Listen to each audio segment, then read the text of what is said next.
I'm Bernard Perron. I'm a full professor of film and game studies at the University of Montreal.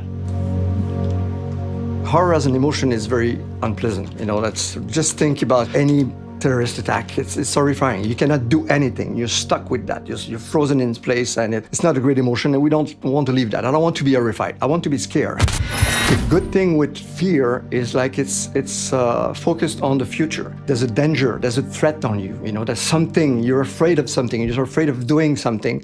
Terror is about the unseen, the underdeterminate, something that is suspected but you don't see.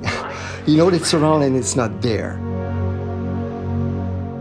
Fear is a very natural process that allows us to detect threats and hopefully properly react to threats. So we have a deep brain structure called the amygdala, which is located in the limbic system, which is sort of the emotional brain, sort of the more primitive part of our brain.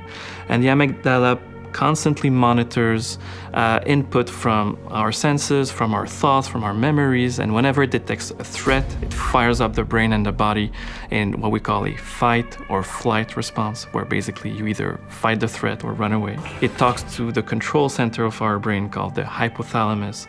The hypothalamus then sends a signal down the body to our adrenal glands, secretes adrenaline, epinephrine, and that will bring about a whole different changes in the body, things like increased heart rate, increased respiratory rate, sweating, anything that would be of use if you were to fight a threat.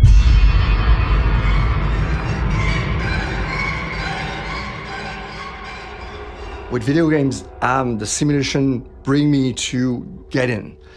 It's a rush. There's something that, that's very intense. And then since we're in the bounded experience of fear that we know that we are not in danger, I can live this negative emotion as a positive emotion. It's fun to be scared. I think people love to play horror games because the fear is creating a really primitive emotion. I think people, whether it's horror games or horror movies, they like being scared because it makes them feel alive. I think video games have the potential to be much scarier than movies and books. With immersion, you can trigger the fear response system. So if you trick your brain into believing that there's some sort of threat, you will have the physiological fear response while you play a video game. And this can be enhanced by good storytelling, atmosphere, gameplay, interaction, sounds, music, graphics. Being afraid of things is one thing, but having pleasure from it is another thing. So if you have a sense of mastery or control over the fear, that can bring a sense of well-being, pleasure that could be quite fun.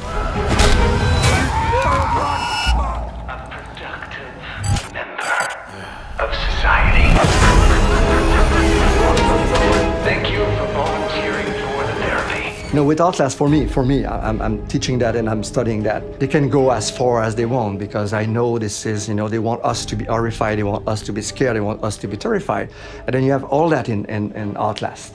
You're gonna have the horror of the torture, you're gonna have the fear of knowing that, the patient's gonna get on you, and you get the terror of not knowing what's in front of you, what you're gonna get in front of you.